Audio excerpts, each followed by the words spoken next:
Got a rookie, Bucky Irving. So Bucky, I believe he's going to be he's on the Jets, right? No, So, Buccaneers, I believe. Yep. oh wait, I'm sorry, I was thinking of somebody else. Yeah, he's on the Buccaneers this year. So, um, he's an interesting one as well. Uh, um, he definitely had a decent college career with Oregon, and I can see him getting some carries this year and potentially, um, you know, filling in when Rashad White's not in there. Um, I don't. Um, they may want to keep Rashad White um, limited in the amount of carries he gets in the game because I know a lot of teams are doing that. So I know that if you were to read his scouting reports and look at some of what other people are saying, they predict that he's going to be, obviously he's not going to take over Rashad White's spot because Rashad White, you know, I believe is going to get most of the carries and stuff. But I do think that Bucky Irving will be part of their offense. Obviously, they're going to have to use more than one running back, right? So I just don't know. It's hard to say. I put him here because I think he has a lot of upside, and I think he deserved to be in the top 60. And he is definitely one of the rookies that I would draft as a running back. So that's why I put him here because I think he has a lot of upside. I really do. And if something happens with White, again, he's going to be the guy. I don't see Chase Edmonds jumping over him. I see Bucky Irving, coming in and filling in when White needs a break, or if White's injured. And I just think he's got a lot of upside. So this is a guy that if you're going to take a flyer on somebody, you might want to take a flyer on him, see where he's at later in the year. I don't think he's going to have an immediate impact in the beginning of the year unless something happens to White. Yeah, I think if anything, he's probably going to be on the field like 33 to 40% of the time, if that. I think he does have a better opportunity than people like Algier and Mitchell to see the field because nothing against White, but White's not, a Christian McCaffrey or Bijan, but White's still pretty good and he is going to get the bulk of the touches. But Irving's, like, I think, got a decent chance of being on the field and maybe making some impact, but bench player at best right now. I don't know that White was very active in their passing game either. We can take a look here So, quick. 70 targets last oh, I year. guess he was. I'm sorry again. I had a brain fart there. So, yeah. So White definitely was in the passing game and stuff. So, but I could see him. Like I said, I could see um, you know, Bucky, you know, still being active, and I just think he's got a lot of upside. Yeah, and looking at it, you look at last year, Chase Edmonds played 13 games, and he barely saw the field, too. He carried the ball 50 times and was only targeted 17 times. So Bucky really has a true shot of making some sort of impact in this offense just due to the fact that they really didn't utilize a running back, too, last year. It was just kind of relief for White. Moving on. 54. Keaton Mitchell of the Ravens. Yeah, so I like Keaton Mitchell, but he's going to be behind King Henry this year. Obviously, he's going to be behind them. They also have Justice Hill. I believe Mitch. They did just put Keaton Mitchell. I think they put him on the pub right now too.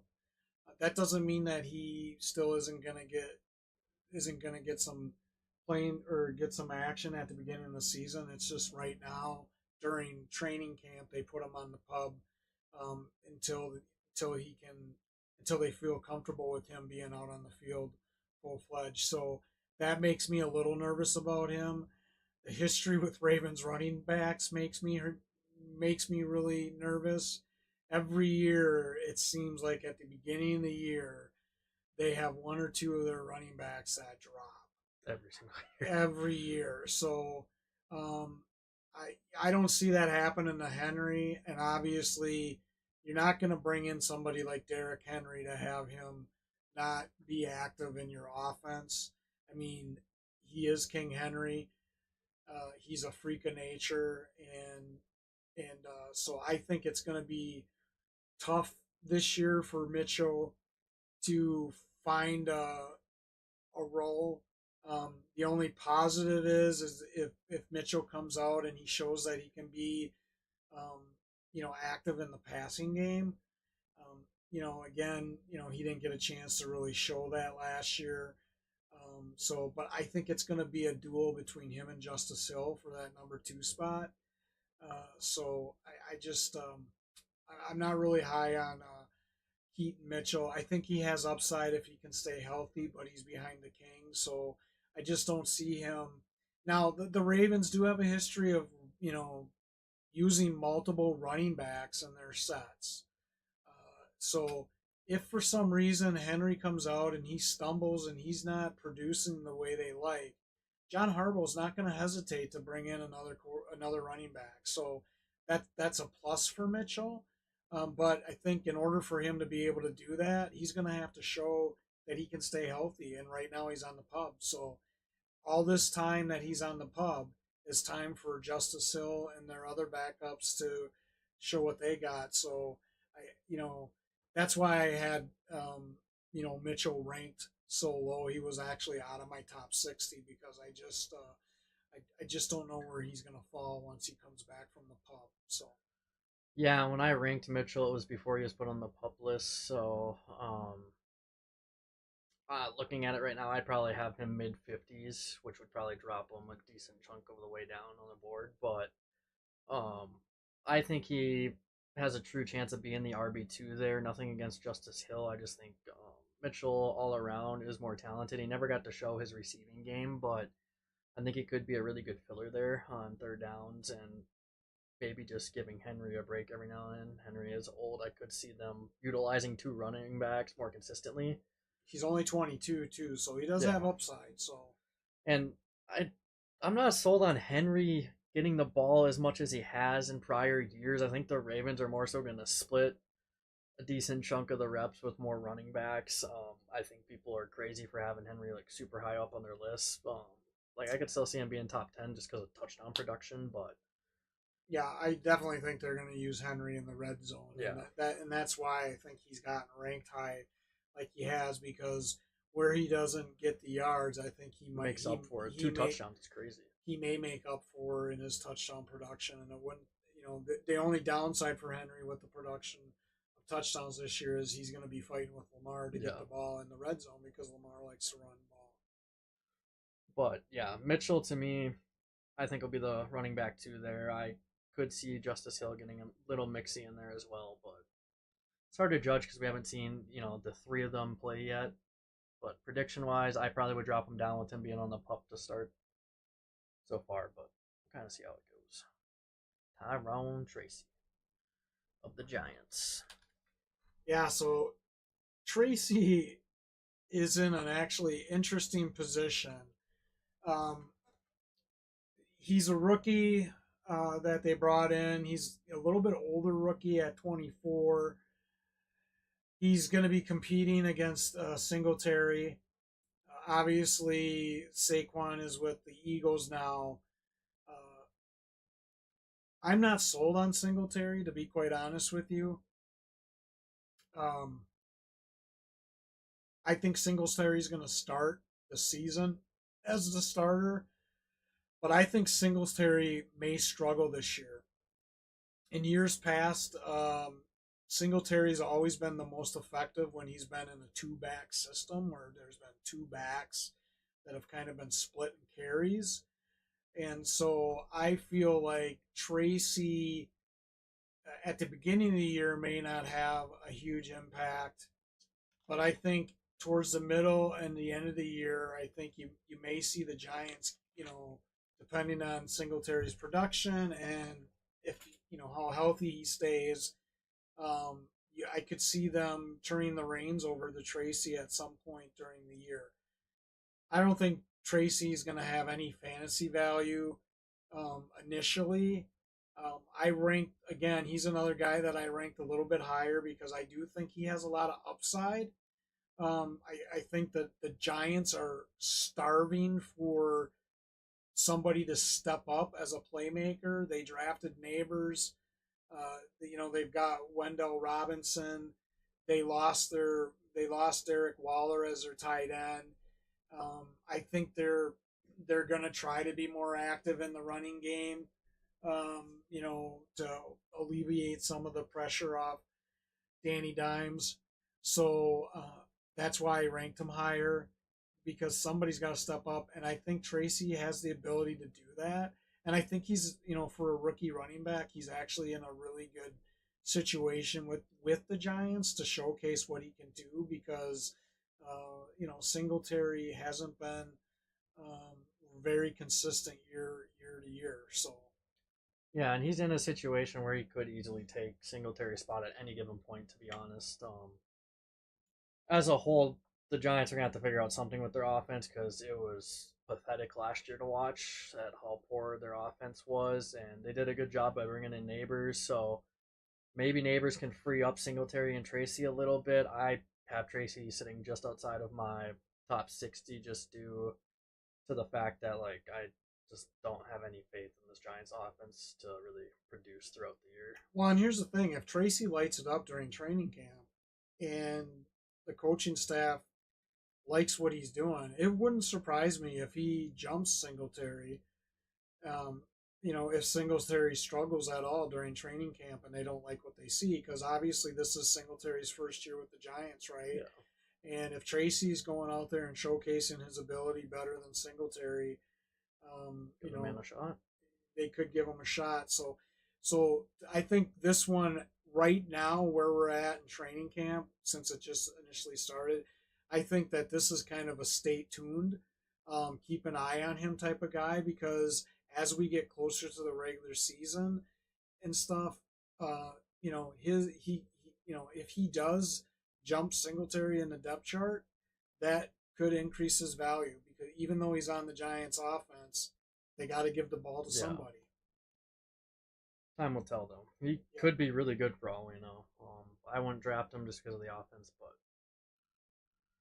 nonetheless, we move on to Alexander Mattison.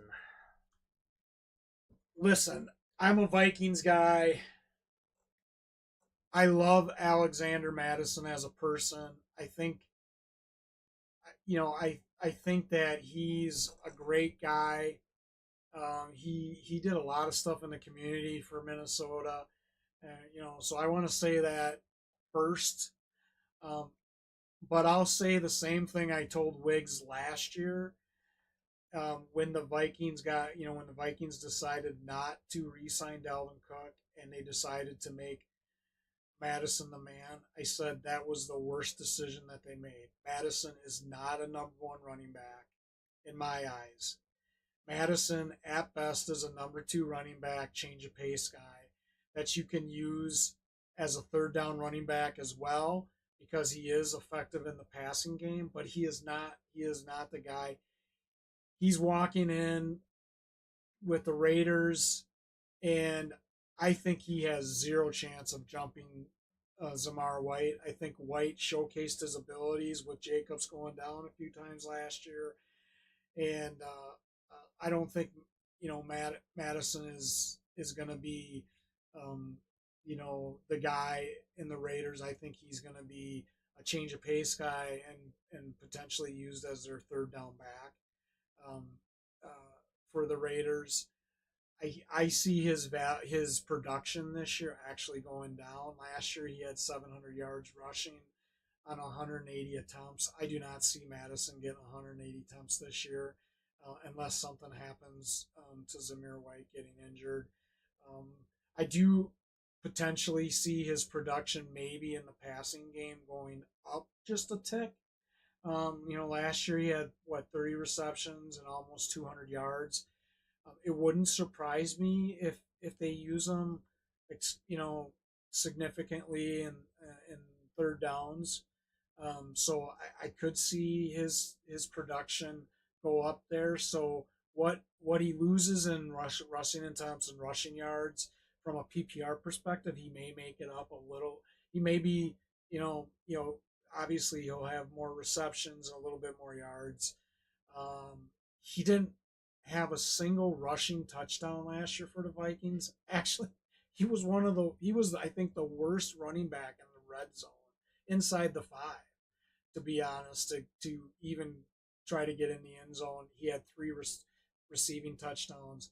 I just am not a huge fan of Mattison. I think the only way he's going to have any significant value in fantasy is if something happens to Zamir White, and I really don't even consider him a flex. I think at anything he's an injury replacement guy if you're really desperate. Yeah, that or maybe just filling in for a bye week. I think he'll have, a mid-pack type performance. That's why I put him at like 45 there. I know our rankings are a little bit fluctuated there by 17 spots, but um, I don't know. Mattison does have that change of pace rushing ability. We saw it quite a bit there with Dalvin Cook. I could even see him getting a decent like share of the ball, like 35 to 40%, or at least being out on the field for that amount. But I think most of that is going to be in passing situations. oh, it definitely could be, but I don't know. The Raiders could surprise us and do some crazy things because I think Samir White's also a really good receiving back. So for all we know, we could see the two of them kind of interchanging series like we saw with Eckler and whoever the backup was last year that kept getting in The, the mix. But the downside with Mattison is I don't think you're ever going to see him utilized in the red zone, and at least not from a rushing perspective. Especially with Zamir White, you know what yeah, I'm saying? Given his ability, um, in the red zone, so I think that's kind of a knock against him as well. But it'll be interesting to yeah, see it where he definitely will be. falls. But yeah, I'd say what a bench player at best, maybe even undrafted. But Yeah. all right, moving on to our 51 spot, Kendre Miller of the Saints. Yeah, so um, I know some people. Here's my thoughts on Miller. Um, initially I thought, well, this guy's going to come in and he's going to have a bigger role in the offense. But here's his problem. He got hurt again today. I just saw a video not too long before we filmed this where the coach, Dennis Allen, came out and said, in order for Miller to even make the team, he's got to stay out on the field. So I just see, I think Miller's value is slowly slipping. Um, One of the reasons I had him ranked at 57 was because of that. Uh, you know, I was giving him the benefit of the doubt, hoping that he could stay, injury free. But given the fact that he's already having hamstring issues, because that's what the injury is right now, uh, that makes me think that Jamal Williams is actually going to have a bigger role than Kendre Miller this year. So behind Kamara, so um, I see Miller's value going down, and at this point, unless he gets back out on the field anytime soon, I don't even see him as a draft. I would say this: unless he can get back out on the field during training camp, Jamal Williams is a much better Mm-hmm. option than Miller behind Kamara. And even with Williams, I think Williams' value is going to be again, he'll be a change of pace guy with Kamara. You probably could see him in the red zone a little bit because Jamal, the type of runner that he is and stuff. But Miller's value is slowly slipping. So right now, I would say you might want to stay tuned and avoid him, depending on when your draft is, until you see how it shakes out with this injury that he just came down with. Yeah, and if he doesn't get back on the field, I agree with you. Like his value drops. I actually would swap where I had him and Williams ranked. So I'd probably put Williams right here because I think Jamal Williams is honestly not far off from being just as good as Miller. So if it was me, I'd just flip flop him, put Williams there. But Miller's got a lot of upside. He could be a really great running back. The problem is, just like Dennis Allen said, um, the only way you can showcase that is if you're out on the field. yeah, and if he's already on the cusp of being cut, if he doesn't get back on the field during training camp, he might not even be on the team. Yeah. So Which I would agree with you. I probably would swap. I would swap Jamal with him right now and stuff. So and if Miller doesn't make the team, you got to look at your backup options. You still have someone like James Robinson as one of your backups too, so you never know what could really happen in that offense. yeah. To move on to